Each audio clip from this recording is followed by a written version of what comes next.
আজকের প্রথম খবরটা হলো পরিচয় জেনে বেছে বেছে খুন। কাশ্মীরে জঙ্গিদের হত্যালীলায় মৃত অন্তত ২৭ জন পর্যটক। রক্তাক্ত উপত্যকা জম্মু কাশ্মীরে জঙ্গি হামলায় নিহত অন্তত ২৭ জন পর্যটক। মঙ্গলবার অনন্তনাগ জেলার পেহেলগাঁওয়ে বৈশরণ উপত্যকায় পর্যটকদের লক্ষ্য করে এলোপাতাড়ি গুলি করা হয়। পেহেলগাঁওয়ের পাহাড়ে একটি রিসোর্টের অদূরে এই হামলা হয়েছে বলে জানা গিয়েছে। সশস্ত্র জঙ্গিরা পর্যটকদের ধর্মীয় পরিচয় জেনে বেছে বেছে হত্যালীলা চালিয়েছে বলে সূত্রের খবর। এই পরিস্থিতিতে প্রধানমন্ত্রী নরেন্দ্র মোদীর নির্দেশে পেহেলগাঁও গিয়েছেন কেন্দ্রীয় স্বরাষ্ট্রমন্ত্রী অমিত শাহ। এদিন হামলার ঘটনার পরই পুলিশ ও সেনা ঘটনাস্থলে পৌঁছয়। এলাকা ঘিরে তল্লাশি চালানো হচ্ছে। নিরাপত্তা ব্যবস্থা আরও বাড়ানো হয়েছে। ঘটনার তীব্র নিন্দা করেছেন রাষ্ট্রপতি দ্রৌপদী মুর্মু, প্রধানমন্ত্রী নরেন্দ্র মোদী থেকে শুরু করে জম্মু ও কাশ্মীরের মুখ্যমন্ত্রী উমর আবদুল্লাহ এবং কেন্দ্রশাসিত অঞ্চলটির লেফটেন্যান্ট গভর্নর মনোজ সিং। স্থানীয় সংবাদ মাধ্যম সূত্রে জানা গিয়েছে, ওই এলাকায় পর্যটকদের ভিড়ে মিশেছিল জঙ্গিরা। পর্যটকদের লক্ষ্য করে গুলি চালায় তারা। জখম পর্যটকদের চিকিৎসার ব্যবস্থা করা হয়েছে। এদিকে হামলার পরপরই পাকিস্তানি জঙ্গি সংগঠন লস্করে তৈয়বার ছায়া সংগঠন দ্য রেজিস্ট্যান্স ফ্রন্ট দায় স্বীকার করেছে। কয়েক মাস পরই শুরু হবে অমরনাথ যাত্রা। ইতিমধ্যে তার প্রস্তুতি শুরু হয়েছে। তার আগে পর্যটকদের উপর হামলার ঘটনায় আতঙ্ক ছড়িয়েছে পর্যটকদের মধ্যে। আজকের পরবর্তী খবরটি হলো, তোকে মারব না মোদীকে বলি, স্বামীর মাথায় গুলি করে স্ত্রীকে বলল জঙ্গিরা। একটু দূরেই তুষারাবৃত পাহাড়, পাইন গাছে ঘেরা সবুজ গালিচার মতো মাঠ। পেহেলগাঁও থেকে ৫ কিলোমিটার দূরে কানবাসী তুলি দিয়ে আঁকা ছবির মতো বৈশারণ ভ্যালি বরাবরই পর্যটকদের আকর্ষণের কেন্দ্র। গাড়ি নিয়ে যাওয়া যায় না, পায়ে হেঁটে বা ঘোড়ায় চেপে যেতে হয়। কিন্তু সেখানেই মঙ্গলবারের দুপুরে গুলি চালিয়ে প্রায় ৩০ জন পর্যটককে হত্যা করল দুষ্কৃতীরা। ২০১৯ সালে পুলওয়ামা হামলার পর এত বড় জঙ্গি হামলার ঘটনা ঘটেনি কাশ্মীরে। ঘটনার যেসব ভিডিও সমাজ মাধ্যমে ছড়িয়ে পড়েছে তাতে দেখা যাচ্ছে রক্তাপ্লুত অবস্থায় দিশাহীন হয়ে ঘুরে বেড়াচ্ছেন মহিলারা। পুরুষদের বেশিরভাগই রক্তে ভিজে নিস্পন্দ পড়ে আছেন সবুজ ঘাসের উপর। কেউ বা চেয়ারে বসে রক্ত মেখে মৃত্যুর প্রতীক্ষায়। দুপুর ১:৩০ নাগাদ ভিড়ে মিশে থাকা প্রায় ৪ থেকে ৫ জন সন্ত্রাসবাদী সরাসরি পর্যটকদের ধর্ম পরিচয় জানতে চেয়ে গুলি চালিয়ে খুন করেছে। সব মিলিয়ে প্রায় ৫০ রাউন্ড গুলি চলেছে, যার জেরে অন্তত ২৭ জনের মৃত্যু হয়েছে। একটি ভাইরাল ভিডিওতে দেখা যাচ্ছে এক মহিলা কান্নায় ভেঙে পড়েছেন। কাতর স্বরে তার একটাই দাবি, আমার স্বামীকে বাঁচান। ভিডিও দেখা গেছে তার পাশে রক্তাক্ত অবস্থায় মাটিতে পড়ে আছেন ২ ব্যক্তি। দেখে বোঝা যাচ্ছে তাদের অবস্থা সংকটজনক। জঙ্গিদের গুলিতে মৃত্যু হয়েছে কর্ণাটকের রিয়েল এস্টেট ব্যবসায়ী মঞ্জুনাথ রাওয়ের। সঙ্গে ছিলেন তার স্ত্রী পল্লবী ও শিশুপুত্র। ছেলে ও স্ত্রীর সামনে মঞ্জুনাথকে মাথায় গুলি করেছে জঙ্গিরা। স্ত্রী পল্লবী তাকেও মেরে ফেলার কাতর আর্জি জানালে শুনেনি ঘাতকরা, বরং জানায়, তোকে মারব না মোদীকে গিয়ে বলো। ভিডিও দেখা যাচ্ছে রক্তাপ্লুত অবস্থায় চেয়ারে বসে রয়েছেন এক ব্যক্তি। তার স্ত্রী কাঁদতে কাঁদতে তার যথাসাধ্য শুশ্রূষার চেষ্টা চালাচ্ছেন। ভয়াবহতার এমনই টুকরো টুকরো ছবি এদিন ছড়িয়েছিল বৈশরণ ভ্যালি জুড়ে। আজকের পরবর্তী খবরটি হলো, আইরংমারা সুনাসরা জেলা পরিষদ আসনে এসইউসিআই প্রার্থীর জোর প্রচার।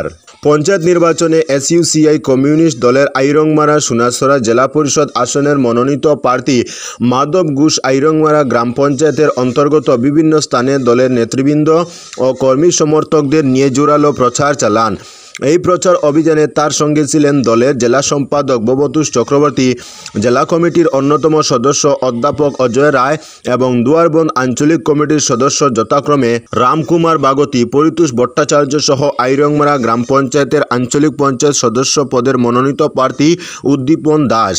দলের প্রচার অভিযানে বিপুল সাড়া পাওয়া যায় বলে জানান মাধব ঘোষ। তিনি বলেন, ত্রিস্তরীয় পঞ্চায়েত ব্যবস্থা গঠিত হয়েছিল যে উদ্দেশ্যে, এর সিটোফুটোও আজ অবশিষ্ট নেই। পঞ্চায়েত ব্যবস্থাকে আজ দুর্নীতির আখাড়ায় পরিণত করেছেন নির্বাচিত পঞ্চায়েত প্রতিনিধিরা। ফলে পঞ্চায়েত ব্যবস্থায় যেটুকু সুবিধা জনগণের জন্য প্রদান করা হয়, এর থেকে বঞ্চিত হন গ্রামীণ এলাকার সাধারণ দরিদ্র পরিবারের মানুষ। বেশিরভাগ ক্ষেত্রেই নিজেদের পরিবার পরিজন ও অর্থবানদের সরকারি সুবিধা প্রদান করে নির্বাচিত প্রতিনিধিরা। এর ফলে জনগণের মধ্যে তীব্র অসন্তোষ বিরাজ করছে। তিনি বলেন, পূর্বের পশ্চিম দলাই জেলা পরিষদ আসনকে ডিলিমিটেশন করে আইরংমারা সুনাসরার নাম দেওয়া হয়েছে। এতে জনগণের দুঃখ দুর্দশার পরিবর্তন ঘটবে না। পশ্চিম দোলাই জেলা পরিষদ আসনে বেশিরভাগ সময়ই বিজেপি দলের প্রার্থীরা নির্বাচিত হয়েছেন, কিন্তু নির্বাচনের পর জনগণ তাদের চেহারা দেখেননি। আজকের পরবর্তী খবরটি হলো দুদিনের সৌদি সফরে মোদি, হজ নিয়ে আলোচনা সহ একাধিক মৌসাক্ষরের সম্ভাবনা। দুদিনের জন্য সৌদি আরব সফরে গেলেন প্রধানমন্ত্রী নরেন্দ্র মোদি। সৌদির যুবরাজ মোহাম্মদ বিন সালমানের আমন্ত্রণেই এই সফর তার। বিগত এক দশকে এটি মোদির তৃতীয়বার সৌদি আরব সফর। এই সফরে অপরিশোধিত তেল ও তৈল শোধনাগারের লগ্নির বিষয়ে দুই দেশের মধ্যে আলোচনা হতে পারে বলে আশা করা হচ্ছে। সেই সঙ্গে হজ যাত্রীদের কোটা সহ অন্যান্য বিষয় নিয়েও আলোচনা হতে পারে। 22 ও 23 এপ্রিল জেড্ডায় থাকবেন মোদি। মঙ্গলবার সৌদি আরবের উদ্দেশ্যে রওনা দেওয়ার আগে এক্স হ্যান্ডেলে প্রধানমন্ত্রী লেখেন, সৌদি আরবের জেড্ডার উদ্দেশ্যে রওনা হচ্ছি। সেখানে বিভিন্ন গুরুত্বপূর্ণ সভা এবং কর্মসূচিতে যোগ দেব। ভারত ও সৌদি আরবের মধ্যে ঐতিহাসিক সম্পর্ক রয়েছে। গত দশকে এই দ্বিপাক্ষিক সম্পর্ক উল্লেখযোগ্য গতি অর্জন করেছে। আমি কৌশলগত অংশীদারিত্ব কাউন্সিলের দ্বিতীয় সভায় অংশগ্রহণের জন্য অধীর আগ্রহে অপেক্ষা করছি। আমি সেখানে প্রবাসী ভারতীয়দের সঙ্গেও আলাপচারিতা করব। সূত্রের খবর, সৌদি আরবের যুবরাজের সঙ্গে বৈঠকে বসবেন প্রধানমন্ত্রী নরেন্দ্র মোদি। সেখানে হজ সম্পর্কিত বিষয়গুলি নিয়েও আলোচনা হবে দুই রাষ্ট্রনেতার মধ্যে।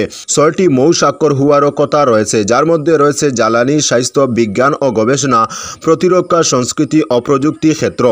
সৌদি আরবে প্রায় 27 লক্ষ প্রবাসী ভারতীয়রা থাকেন। ইতিমধ্যেই মোদিকে স্বাগত জানাতে একটি সাংস্কৃতিক পরিবেশনার প্রস্তুতি নিয়েছে সেখানে বসবাসকারী প্রবাসী ভারতীয়রা।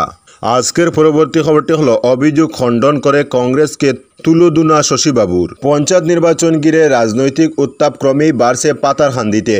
মনোনয়নপত্র প্রত্যাহারে কংগ্রেস প্রার্থীদের ভয় দেখানোর অভিযোগের তীব্র প্রতিবাদ জানিয়ে এবার পাল্টা আক্রমণে মুখর হলেন বিজেপির পাতারকান্দি মণ্ডল সভাপতি শশীবাবু সিনহা।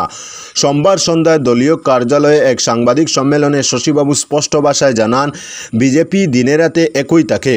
তবে কিছু ব্যক্তি রয়েছেন যারা দিনে কংগ্রেস আর রাতে বিজেপি। এদের ভয়ভীতি প্রদর্শনের অভিযোগ সম্পূর্ণ মিথ্যা ও ভিত্তিহীন।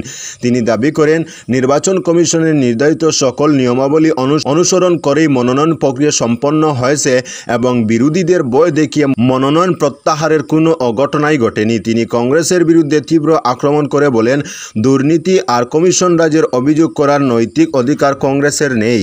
2014 সালের পর বিজেপি ক্ষমতায় আসার পর এই কমিশন রাজ নামক সংস্কৃতি দেশ থেকে বিদায় নিয়েছে। শশীবাবু আরও বলেন, রাজ্যের মুখ্যমন্ত্রী ডক্টর হিমন্ত বিশ্ব শর্মার বলিষ্ঠ নেতৃত্বে পাতারকান্দি সহ গোটা অসমে উন্নয়নের যে ধারা বয়ে যাচ্ছে তা অতীতে কোনো সরকারের আমলে দেখা যায়নি। সেই উন্নয়নেরই ফলস্বরূপ এবার পাতারকান্দি অঞ্চলের 2টি জেলা পরিষদ ও 12টি আঞ্চলিক পঞ্চায়েত আসনে বিজেপি বিনা প্রতিদ্বন্দ্বিতায় জয় পেয়েছে। সম্প্রতি কংগ্রেস নেতা প্রতাপ সিনহার সঙ্গে বিজেপি বিধায়ক কৃষ্ণেন্দু পালের একটি ভাইরাল ছবি নিয়েও মুখ খুলেন তিনি। বলেন, আজকের দিনে কংগ্রেস বলে আর কিছু নেই। যারা আছেন তারাও দিনে কংগ্রেসি আর রাতে শাসক দলে ঘোরাফেরা করেন। গুয়াহাটিতেও তাদের যন্ত্রণায় শান্তি নেই। তাই জনগণকে আহ্বান জানাচ্ছি, এই ছদ্মবেশী কংগ্রেসীদের থেকে সতর্ক থাকুন। আজকের পরবর্তী খবরটি হলো 2 মে হাইলাকান্দিতে সরকারি ছুটি।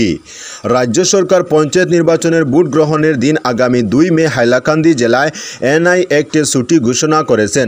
ফলে আগামী 2 মে তারিখে হাইলাকান্দি জেলার কেন্দ্রীয় সরকার ও রাজ্য সরকারের সব কার্যালয় সহ শিক্ষা প্রতিষ্ঠান, বাণিজ্যিক প্রতিষ্ঠান, ব্যাংক, চা বাগান ইত্যাদিতে ছুটি ঘোষণা করা হয়েছে বলে হাইলাকান্দি ডিস্ট্রিক্ট ম্যাজিস্ট্রেটের এক আদেশে জানানো হয়েছে।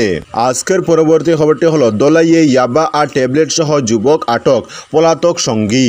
মাদক বিক্রেতাদের হাতে আক্রান্তের শিকার হয়ে আটকে গেল ক্রয়কারী। সোমবার বিকেলে দোলাই থানার অন্তর্গত নরসিংপুর 16 নম্বর বস্তি এলাকায় সেলিমউদ্দিন নামে এক যুবক মাদক ক্রয় করে ফেরার পথে আবার তাদের হাতে শিকার হতে হয়। প্রাণ বাঁচাতে স্থানীয়দের সাহায্য চায়। স্থানীয়র কাছে 10,000 ইয়াবা আর ট্যাবলেট দেখে বিডিপিকে খবর সহ গ্রেফতার করেছে পুলিশ। সূত্রে জানা গেছে, ধৃত সেলিমউদ্দিন কাবুগঞ্জ থেকে এই মাদক দ্রব্যগুলো কিনেছিল।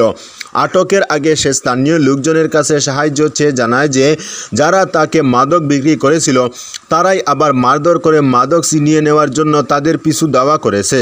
এই সময় তার সঙ্গে থাকা আইনুদ্দিন নামের অন্য এক যুবক স্কুটিতে করে পালিয়ে যায়। সেলিমের কথাবার্তায় সন্দেহ হলে তা স্থানীয় মানুষ দ্রুত বিডিপিকে খবর দেন। বিডিবি সদস্যরা ঘটনাস্থলে পৌঁছে দলাই থানায় খবর দিলে থানার অফিসার ইনচার্জ কুলেন্দ্র হাজুরি বাহিনী নিয়ে দ্রুত সেখানে পৌঁছান। তল্লাশিতে সেলিমের কাছ থেকে 10,000 ইয়াবা আর ট্যাবলেট, কিছু নগদ টাকা ও একটি ফোন উদ্ধার হয়। পুলিশ সেলিমউদ্দিনকে গ্রেফতার করে প্রাথমিক জিজ্ঞাসাবাদে ধৃত সেলিমউদ্দিন জানিয়েছে যে সে কাছাড় জেলার কাঠিগড়ার বাসিন্দা। তার দেওয়া তথ্যের ভিত্তিতে পলাতক আইনুদ্দিন ও মাদক বিক্রেতাদের ধরতে পুলিশি অভিযান শুরু হয়েছে। দলাই থানার অফিসার ইনচার্জ কুলেন্দ্র হাজুরি জানান, এই ঘটনায় মাদক বিরোধী আইনে মামলা নথিভুক্ত করে তদন্ত শুরু করা হয়েছে। আজকের পরবর্তী খবরটি হলো সন্ধ্যারাতে বরযাত্রাপুরে ডাকাতি। মঙ্গলবার সন্ধ্যারাতে কাছাড়ের বরখলার বরযাত্রাপুরে দুঃসাহসিক ডাকাতির ঘটনা ঘটল। ঘরে কেউ না থাকার সুযোগে দরজা জানালার গ্রিল ভেঙে ভেতরে ঢুকে আলমারি সহ বিভিন্ন আসবাবপত্র ভেঙে লন্ডভন্ড করে স্বর্ণালঙ্কার, নগদ অর্থসহ কয়েক লক্ষাধিক টাকার সামগ্রী লুটে নিয়ে পালায় ডাকাত দল। বাঙ্গারপাড় পুলিশ ফাঁড়ি এলাকার বরযাত্রাপুরের একটি ব্যস্ততম এলাকায় এখানকার ব্যবসায়ী সজীব আহমেদ বরবুইয়ার ঘরে সংঘটিত হয়েছে ডাকাতির ঘটনাটি। খবর পেয়ে ঘটনাস্থলে ছুটে যান বাঙ্গারপাড় পুলিশ। এদিকে খবর পেয়ে ঘটনাস্থলে ছুটে যান ভুবনেশ্বর শ্রীকুনা জেলা পরিষদ আসনের বিজেপি প্রার্থী আব্দুর রেজ্জাক বরবুইয়া, বিজেপির রাজ্য সংখ্যালঘু মোর্চার সদস্য নুরুল আলম মজুমদার। তারা এ ঘটনার সঠিক তদন্ত করে ঘটনায় জড়িতদের শীঘ্রই আটক করার দাবি জানিয়েছেন। তো বন্ধুরা, আজকের জন্য এতটুকু। পরবর্তী কোনো নতুন ভিডিওতে দেখা হবে, তখন অবধি ধন্যবাদ।